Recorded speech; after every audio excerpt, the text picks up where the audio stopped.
좋아하시나요? 신앙송하면 어떤 게 생각나시나요? 인생시 한 편 있었으면 좋겠다 생각이 드는 요즘인데요.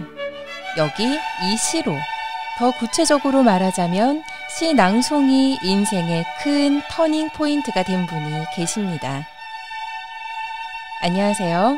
포항 냄새가 진하게 묻어있는 문화예술, 방송 분야의 사람들을 찾아가 한 권 한 권 책을 읽듯이 그네들의 인생 이야기를 만나보는 시간. 포항 사람 이야기의 진행자 조지인입니다. 오늘 이 시간에는 우리 지역 포항에서 활발하게 활동하고 계시는 시낭송가 박기영님의 인생책을 만나보도록 하겠습니다. 박기영, 1966년생. 줄줄이 딸 넷에 비로소 5번째 얻은 아들 하나. 나는 그렇게 5남매의 둘째로 태어났다. 어릴 적 길을 잃고도 누구에게 물어볼 용기가 없어 반나절을 헤맬 만큼 내성적이었던 나는 역시나 그리도 존재감이 없었고 3대가 함께 사는 대가족 속에서 눈치 보며 살다 보니 어머니조차 내게 관심을 둘 여유가 없으셨다. 그 시절 아버지는 법대를 나오셨지만 사업으로 성공하지도 못했고 할아버지의 농사를 돕는 일도 제대로 못하셨다. 그런 부모님을 둔 내 마음 한켠에는 늘 다른 사람들로부터 인정받고 싶고 주목받고 싶은 욕구가 있었다. 그럴듯한 아버지도 있었으면 했다. 고등학교 졸업 후 공무원 시험에 응시해 우체국에서 첫 직장 생활을 시작했다.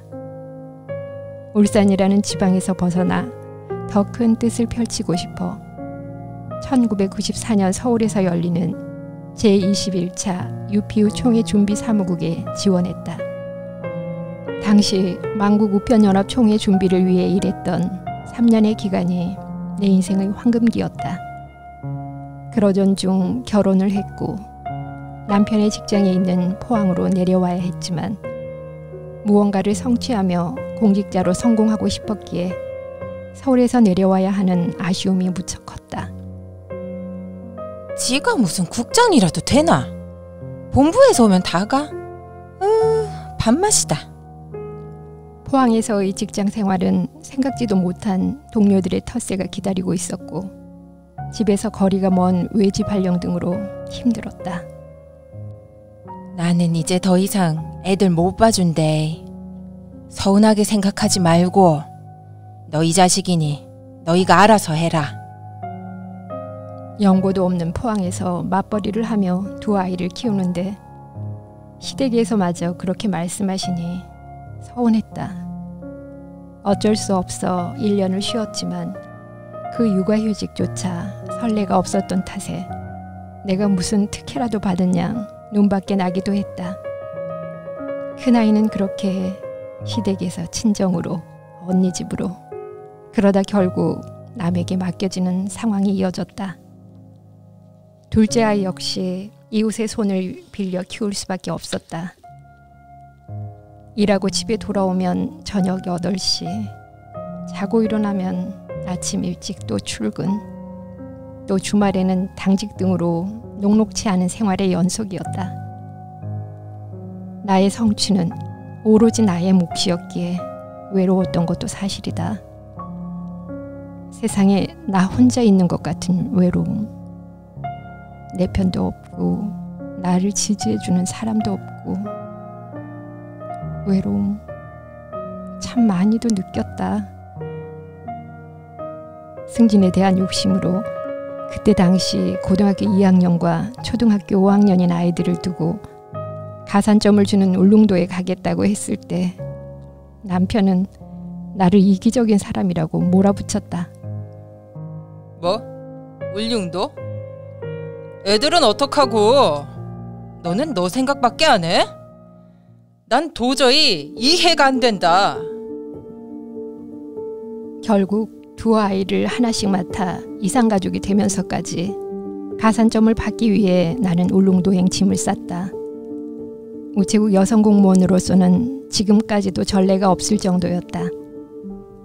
내 인생의 주인공이고 싶었지만 이상과 현실의 괴리감에 항상 괴로웠다. 내 몸이 아프기 시작한 것도 그때쯤이었던 것 같다. 하지만 평소 건강에 대한 과신과 바쁘다는 핑계, 그리고 길어지는 아버지 병원으로 향하는 발걸음은 늦어질 수밖에 없었다. 이상 징후를 느낀 지 몇 달이 지나서야 찾아간 병원에서는 나는 유방암 3기라는 진단을 받았다.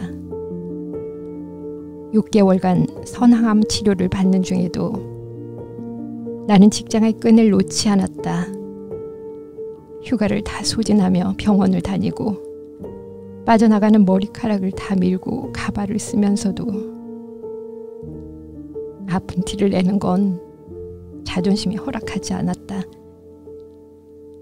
그렇게 8번의 항암 치료를 받는 동안 까무라쳐 응급실로 간 적도 여러 번 있었다. 회복이 덜 된 몸으로 수술실로 향하던 아침,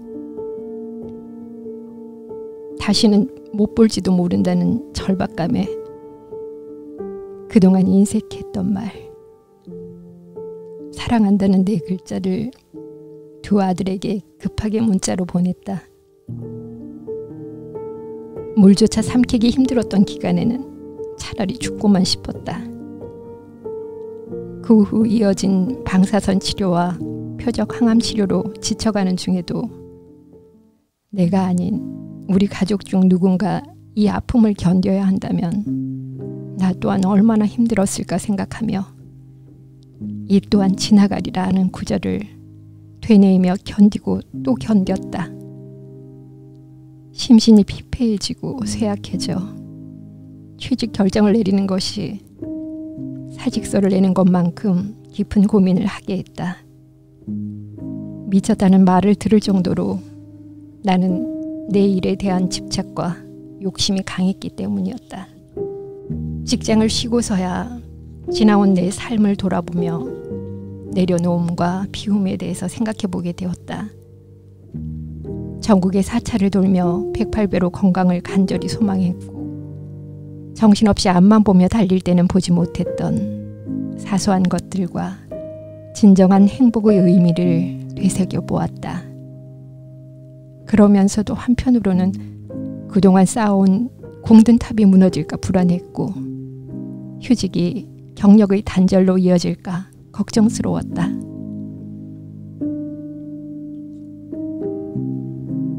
그런 혼돈 속에서 학창시절 막연히 동경해왔던 신앙송을 접하게 되었다. 하나의 문이 닫히면 하나의 문이 열린다고 했던가. 나에게는 그것이 신앙송이었다. 1년을 쉬고 복직을 했지만 또다시 외진 무체국으로 발령이 났다.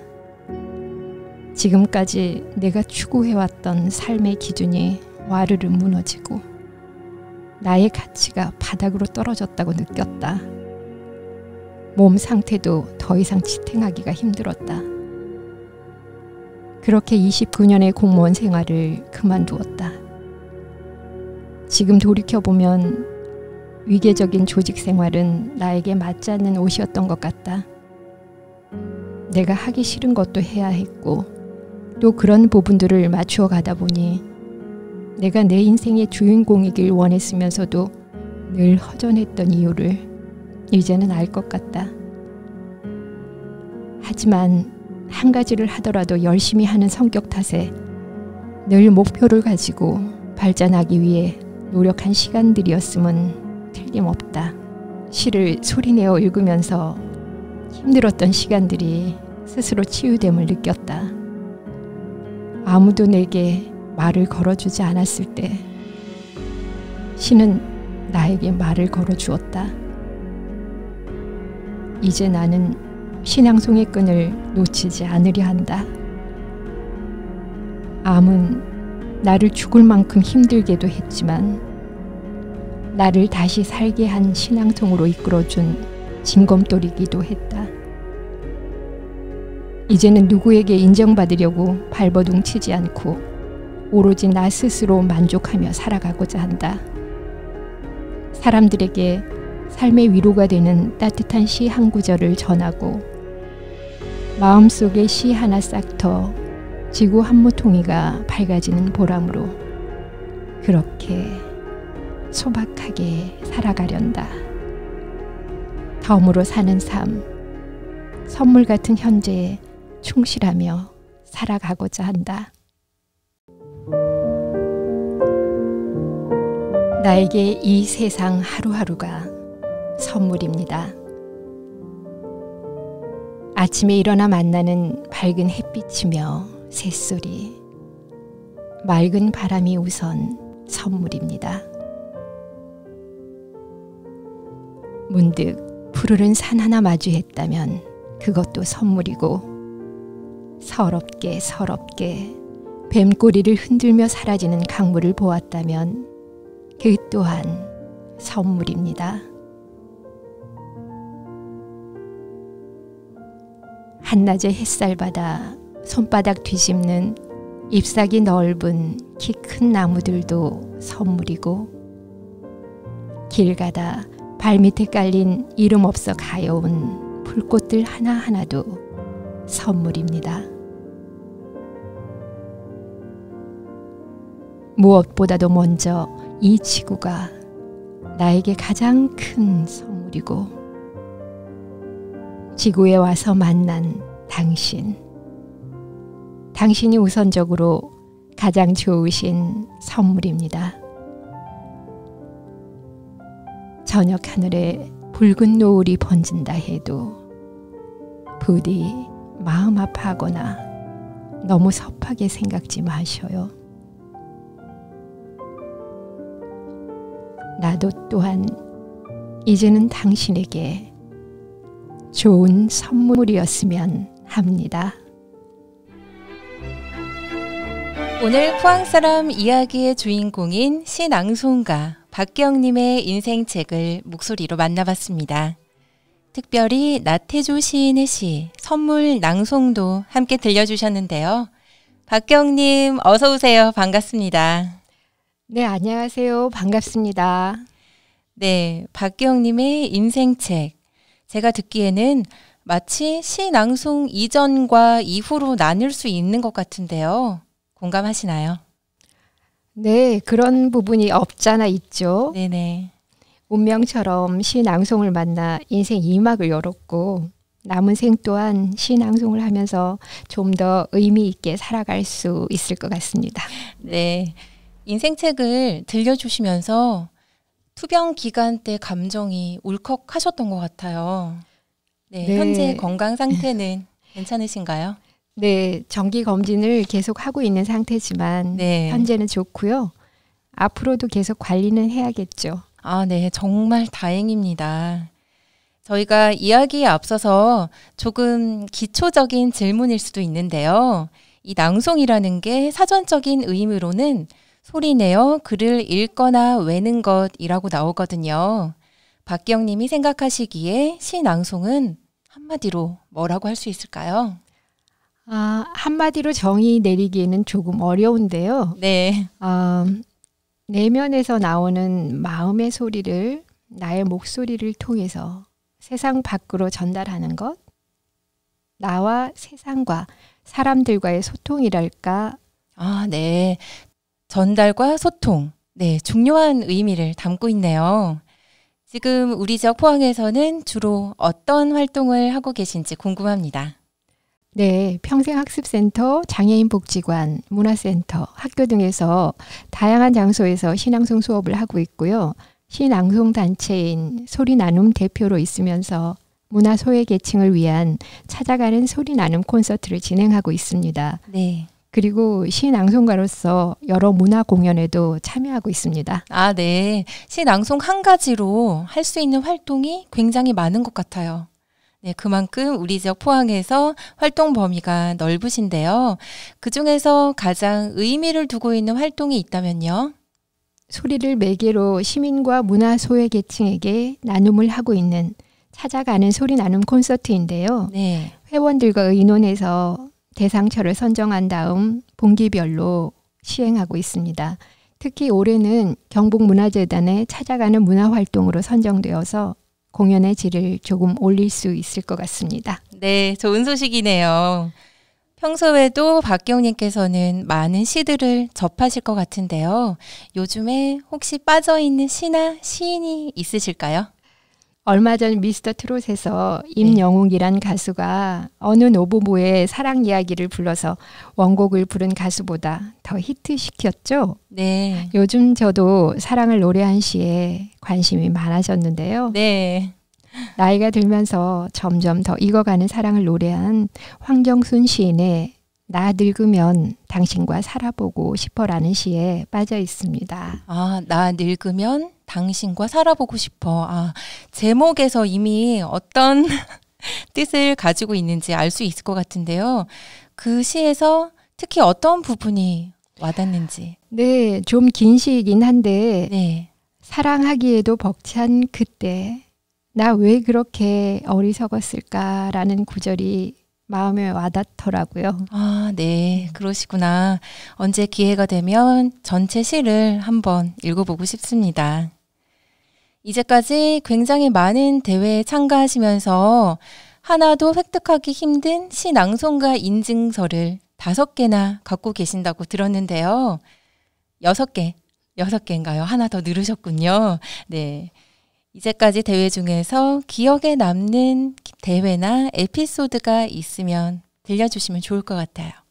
기억에 남는 대회는요. 저에게 첫 신앙송가 인증서를 안겨준 현대문학신문 전국 신앙송 대회와 첫 번째 대상을 안겨준 천상병 전국 신앙송 대회, 그리고 지난해 3.1 운동 100주년을 맞아서 천안 독립기념관에서 열렸던 애국시 대회도 기억에 많이 남습니다. 네. 그리고 에피소드라면 네네. 시의 느낌을 살리기 위해서 보름달이 휘영청 뜬 밤하늘 아래에서 강강수월래라는 시를 연습했던 게 생각이 나고요. 또 부활이라는 시는 바닷가에서 파도 치는 바다를 보고 수많은 연습을 했던 기억이 납니다. 네, 평생 나만의 특별한 기억으로 남을 것 같습니다. 지금 이 방송을 듣고 계신 분들 중에서도 시 낭송에 관심이 있는 분들이 계실 것 같은데요. 박경님이 생각하시기에 시 낭송가의 자질, 어떤 게 있을까요? 하심이라는 말이 있죠. 네. 자기 자신을 낮추고 남을 높이는 마음, 즉 자기 마음을 스스로 겸손하게 갖는 것인데요. 시 낭송가도 시와 삶을 이렇게 대할 때 편견 없는 마음으로 시를 받아들일 수 있고 또 시도 잘 품어낼 수 있을 것 같아요. 네, 하심. 그 마음을 바탕으로 시 낭송을 또 잘하는 방법이 있다면요? 뭐니 해도 연습이고요. 네. 사람들이 제일 관심 있어 하는 것은 남의 이야기가 아닌 내 이야기이기 때문에 내가 그 시의 주인공이 되어서 내 이야기를 전해야 한다고 생각해요. 그리고 또한 생활 속에서 늘 시와 함께 하면서 놓지 않아야 되겠죠. 아, 네.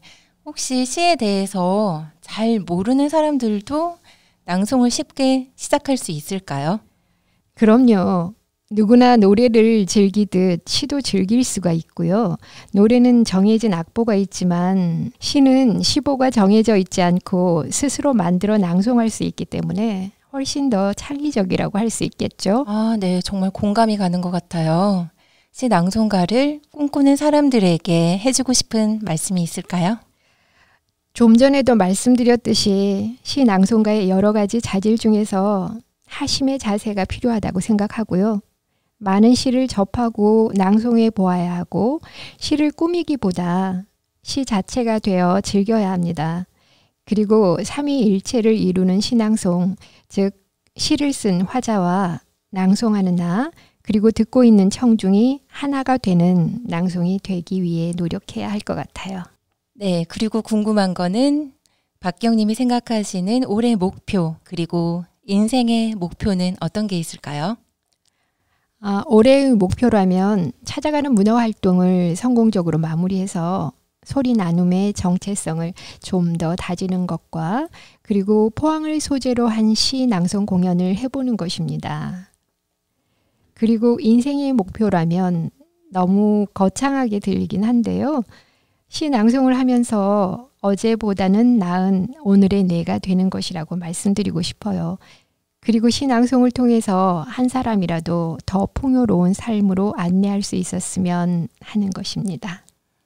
네, 목표로 한 거 꼭 이룰 수 있기를 바라겠습니다. 네, 이제 포항 사람 이야기의 공식 질문 시간입니다. 박기영님에게 포항이란? 포항은 청춘이다.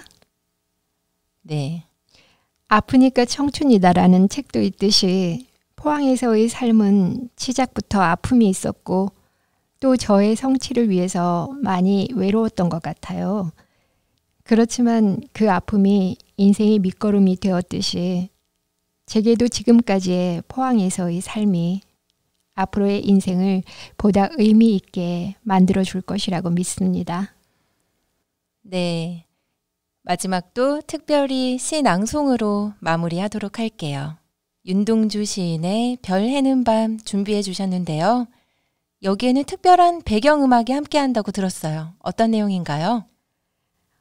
2017년이 윤동주 시인 탄생 100주년이었거든요. 네. 당시 실용음악과에 다니는 아들이 배경음악을 작곡하고 보컬로서 함께했던 시와 음악의 콜라보레이션 작품인데요. 오늘은 아들 목소리는 MR로 듣도록 하겠습니다. 네, 멋집니다. 벌써부터 무척 기대가 되는데요. 그럼 부탁드릴게요.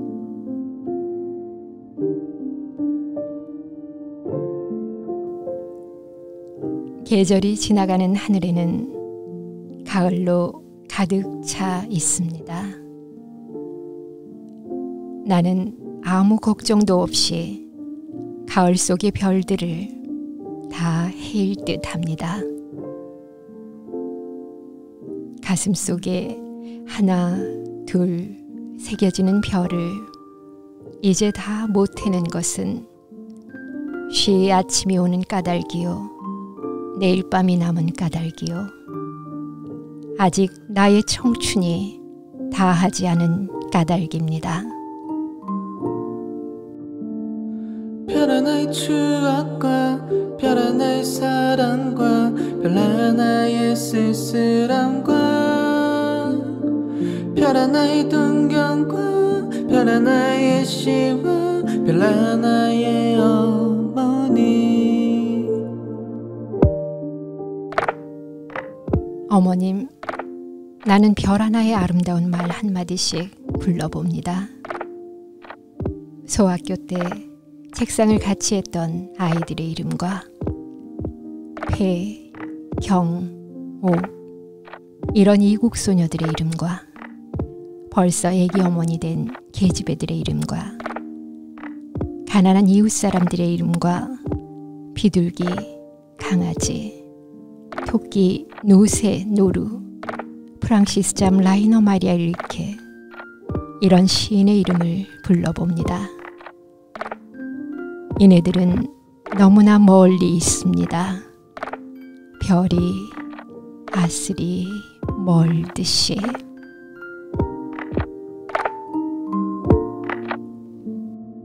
별 하나의 추억과 별 하나의 사랑과 별 하나의 쓸쓸함과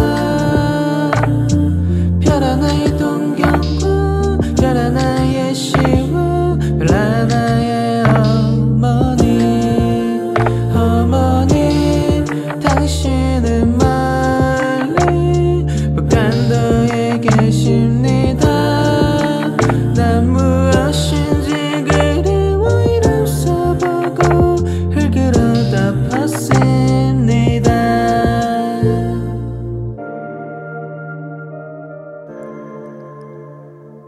나는 밤을 새워 우는 벌레는 부끄러운 이름을 슬퍼하는 까닭입니다.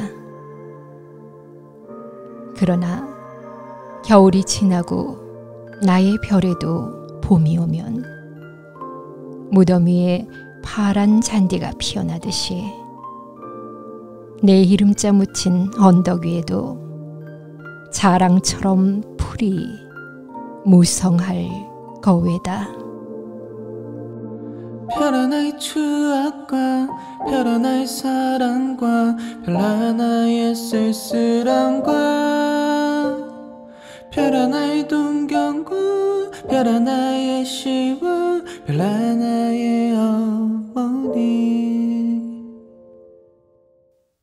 포항 사람 이야기. 오늘 이 시간에는 우리 지역 포항에서 활발하게 활동하고 계시는 시낭송가 박경님과 함께했습니다. 박경님, 오늘 말씀 감사합니다. 네, 감사합니다. 포항 사람 이야기는 포항 냄새가 진하게 묻어있는 문화, 예술, 방송 분야의 사람들을 찾아가 한 권 한 권 책을 읽듯이 그네들의 인생 이야기를 만나보는 시간입니다. 지금까지 진행의 조지은이었습니다.